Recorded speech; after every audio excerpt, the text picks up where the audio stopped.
नमस्कार बच्चों। तो आज के लेक्चर में हम पढ़ेंगे अबाउट द नॉमेनक्लेचर, यानी पिछले लेक्चर में हमने पढ़ा था किस तरह से लिविंग को डिफाइन किया जा सकता है। व्हाट आर द नेसेसरी, या मैं कहूँ कि कैरेक्टरिस्टिक फीचर्स क्या होते हैं लिविंग के, जिससे कि आप विदाउट एक्सेप्शन डिसाइड कर पाए कि लिविंग है और ये नॉन लिविंग है। तो हम शुरुआत करते हैं आज किस तरह से ऑर्गेनिजम्स को क्लासिफाई किया जा सकता है, उनके कैरेक्टर्स को आइडेंटिफाई किया जा सकता है और कितने तरह की पॉपुलेशन स्पीशीज इस अर्थ के ऊपर पाई जाती है, उनकी बात करते हैं। तो सबसे पहले अपना टॉपिक है बायोडाइवर्सिटी। तो बायोडाइवर्सिटी की अपन बात करें तो बायोडाइवर्सिटी का मतलब क्या होता है बेटा, यहाँ पर कि the different life forms present on earth. इस अर्थ के ऊपर कितनी अलग अलग तरह की स्पीशीज प्रेजेंट है, चाहे वो प्लांट्स की हो, एनिमल्स की हो, फंजाई की हो, बैक्टीरिया की हो, वो पूरी ओवरऑल किसमें क्लासिफाई की जाती है बच्चा, बायोडाइवर्सिटी के अंदर। ठीक है, तो बायोडाइवर्सिटी का मतलब ये हो गया कि इस अर्थ पर कितने अलग अलग तरह के ऑर्गेनिज्म पाए जाते हैं, वो सभी टोटल मिला के कहे जाएंगे क्या, बायोडाइवर्सिटी। अगर हम बात करें, एक साइंटिस्ट है बच्चा रॉबर्ट मे, बहुत महान साइंटिस्ट है ये। तो रॉबर्ट मे ने क्या कहा था कि इस अर्थ के ऊपर approximately 7 to 8 million species exist करती है। यानी कि इस अर्थ के ऊपर प्लांट्स की, एनिमल्स की, फंजाई की, प्रोकैरियोट्स की, इनकी 7 to 8 मिलियन स्पीशीज इस अर्थ पे एग्जिस्ट करती है। लेकिन अब तक हम केवल 1.7 से 1.8 मिलियन के आसपास ही अब तक डिस्कवर कर पाए।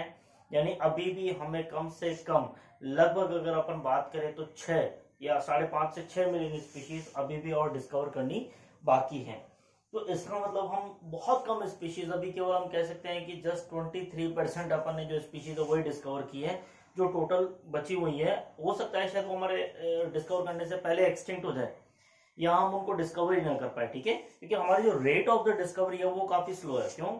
क्योंकि भाई हर एक व्यक्ति अपनी जैसे बायोलॉजी की एजुकेशन कंप्लीट करता है, मान लो उसने अपनी पोस्ट ग्रेजुएशन किया, पीएचडी की है, तो कोई भी ऐसा नहीं होता कि हाँ भाई किसी डेंस एरिया के अंदर फॉरेस्ट में या समुद्र में स्पीशीज को डिस्कवर करने जाता है या ध्यान देता है, ऐसा कुछ नहीं।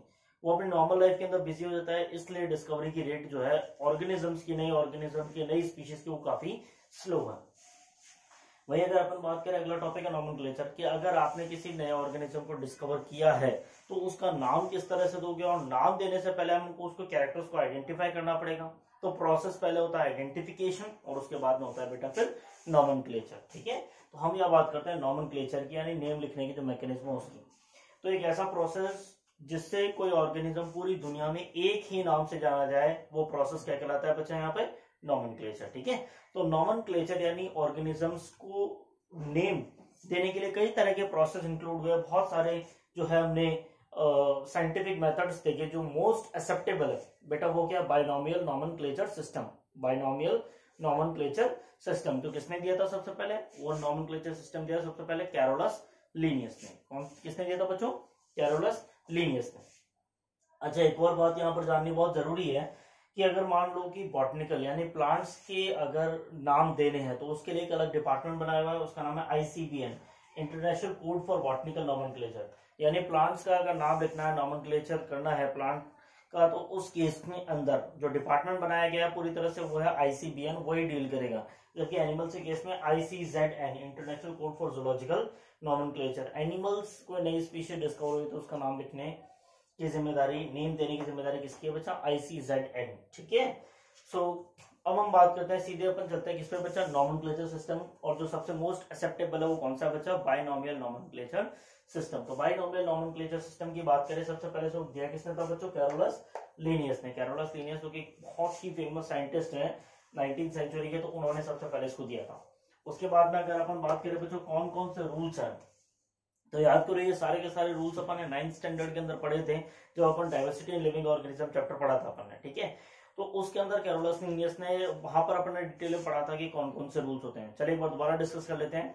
तो बाइनोमियल नॉमेनक्लेचर सिस्टम का मतलब है कि इसमें जो ऑर्गेनिज्म का नाम लिखा जाएगा उसमें केवल 2 वर्ड्स को इंक्लूड किया जाएगा। फर्स्ट उसका जीनस और दूसरा वर्ड होगा उसकी स्पीशीज। फर्स्ट वर्ड जो होगा उसका जीनस होगा और दूसरा वर्ड जो होगा उसकी क्या होगी बच्चा, स्पीशीज होगी। ठीक है, जैसे अगर अपन मैंगो की बात करें, मैंगो का नाम है मैंजीफेरा इंडिका, मैंजीफेरा इंडिका। तो मैंजीफेरा उसका जीनस है और इंडिका उसकी स्पीशीज है। बात समझ आ रही नहीं आ रही है, क्लियर। अब इस जो स्पीशीज है, कोई भी उसका ओरिजिन कहीं से यूज से कोई मतलब नहीं, उसका नाम हमेशा लैटिन लैंग्वेज में लिखा जाएगा। लैटिन एक ऐसी लैंग्वेज है जो एक्सटिंक्ट होने वाली है, बहुत ही कम लोग बोलते हैं लैटिन अमेरिकन कंट्रीज के अंदर। तो उस लैंग्वेज को बचाने के लिए ही जो पूरी बायोलॉजी है वो लैटिनाइज कर दी, यानी बायोलॉजी में अगर कोई भी नाम लिखा जाता है अधिकतर वो किसमें लिखा जाता है बच्चा, लैटिन लैंग्वेज में।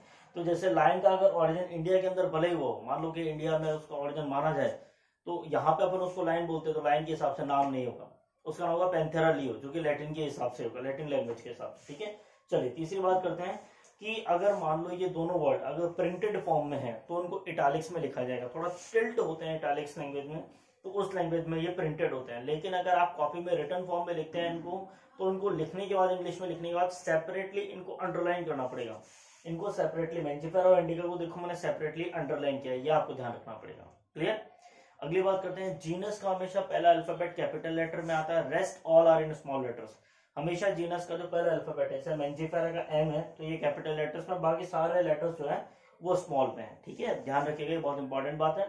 आखिरी बात करते हैं, कई बार क्या होता है बॉटनिकल नेम या जोलॉजिकल नेम आप लिखते हैं या बायोलॉजिकल नेम लिखते हैं किसी भी स्पीशीज का, तो उसके नेम लिखने के बाद में उस पर्टिकुलर स्पीशीज की डिस्कवरी किसने की या उसके बारे में डिटेल किसने बताई या उसका नाम किसने लिखा है, उस साइंटिस्ट का नाम या उस ऑथर का नाम लास्ट में शॉर्ट में लिखा जाता है एब्रिवेटेड फॉर्म में। जैसे मैंजिफेरा इंडिका जो नाम दिया था पहली बार कैरोलस लीनियस ने दिया था, तो इसलिए उनका नाम लास्ट में लिखा था लेन, LINN डॉट। तो ये इंडिकेट करता है कि इसको कैरोलस लीनियस ने सबसे पहले डिस्क्राइब किया था। ठीक है, तो this is all about the nomenclature system. We will discuss the different steps या different taxons of classification in the next lecture. Okay, तब तक के लिए गुड बाय।